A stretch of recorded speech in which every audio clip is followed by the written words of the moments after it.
Bismillahirrahmanirrahim. Assalamualaikum warahmatullahi wabarakatuh.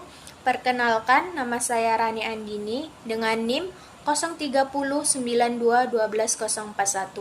Saya dari Prodi Tadris IPS 1 semester 4, Fakultas Ilmu Tarbiyah dan Keguruan, Universitas Islam Negeri Sumatera Utara Medan. Di sini saya akan memaparkan materi mengenai hakikat peserta didik dalam perspektif filsafat pendidikan Islam guna memenuhi tugas UAS pada mata kuliah filsafat pendidikan Islam yang diampu oleh Ibu Dr. Humaida BR Hasibuan MAG. Materi yang pertama yaitu mengenai definisi peserta didik. Dalam bahasa Arab, peserta didik disebut sebagai tilmis, jamaknya yaitu talamis, yang berarti murid. Maksud dari kata murid yaitu orang-orang yang menginginkan pendidikan. Selain itu, peserta didik juga disebut sebagai thalib, jamaknya yaitu tulab, yang berarti mencari. Maksud dari kata mencari yaitu orang-orang yang sedang mencari ilmu. Dalam pendidikan Islam, peserta didik dikenal dengan istilah muta'alim, mutarabbi, dan muta'adib. Muta'alim yaitu orang-orang yang sedang diajar atau orang yang sedang belajar.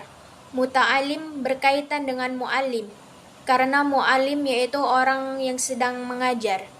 Yang kedua yaitu mutarabbi. Mutarabbi yaitu orang-orang yang dididik, yang diasuh, dan orang-orang yang dipelihara. Yang ketiga yaitu mu'addib, yaitu orang-orang yang diberikan tata cara sopan santun atau orang yang dididik supaya memiliki kepribadian yang baik. Arti khusus dalam perspektif filsafat pendidikan Islam, peserta didik yaitu seluruh al-insan, al-bashar, dan Bani Adam yang masih dalam proses perkembangan menuju kesempurnaan. Secara terminologi, peserta didik yaitu anak didik atau seseorang yang masih mengalami perubahan, perkembangan sehingga membutuhkan bimbingan serta arahan untuk membentuk kepribadiannya. Materi selanjutnya yaitu mengenai ayat-ayat Al-Quran dan hadis yang berkaitan dengan peserta didik. Salah satu ayat Al-Quran yang berkaitan dengan peserta didik terdapat pada surah An-Nahl ayat 43 yang berlafazkan Bismillahirrahmanirrahim. Wa ma arsalna min qablika ila rijalan nuhi ilaihim fas'alu ahla dzikri in kuntum la ta'lamun. Yang artinya, dan kami tidak mengutus sebelum engkau Muhammad, melainkan orang laki-laki yang kami beri wahyu kepada mereka. Maka bertanyalah kepada orang yang mempunyai pengetahuan jika kamu tidak mengetahui. Ayat tersebut mengenai mencari ilmu, yang dimana peserta didik juga orang yang sedang mencari ilmu atau menuntut ilmu.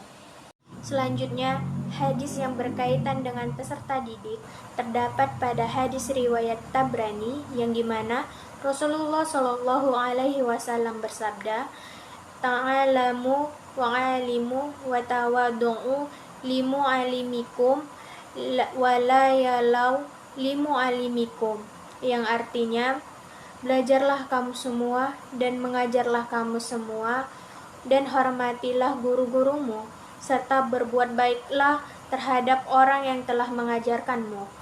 Maksud dari hadis tersebut yaitu mengenai adab peserta didik. Materi selanjutnya yaitu mengenai pemikiran filsaf pendidikan Islam. Salah satu filsaf pendidikan Islam yaitu Imam Al-Ghazali, yang dimana menurut Imam Al-Ghazali terdapat beberapa sifat yang harus dimiliki oleh peserta didik. Sifat-sifat tersebut diantaranya yang pertama, belajar dengan niat ibadah dalam rangka taqarrub ilallah.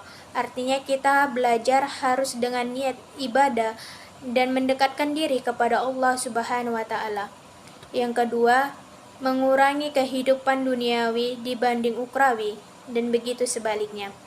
Yang ketiga, memprioritaskan ilmu dinia sebelum ilmu duniawi. Yang keempat, menjaga pikiran dari berbagai pertentangan yang timbul akibat dari berbagai aliran. materi yang terakhir yaitu mengenai implikasi peserta didik dalam pendidikan Islam.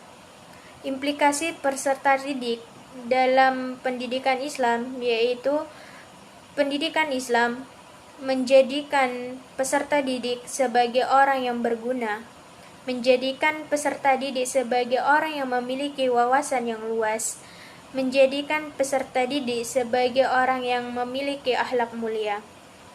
Selain itu, peserta didik juga dapat dijadikan sebagai pangkal tolak dalam menentukan pendidikan Islam.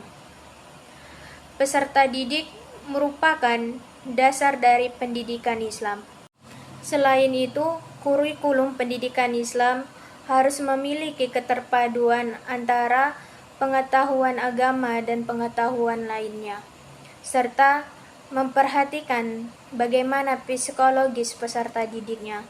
Sekian yang dapat saya sampaikan, kurang lebihnya saya mohon maaf. Saya akhiri, wassalamualaikum warahmatullahi wabarakatuh.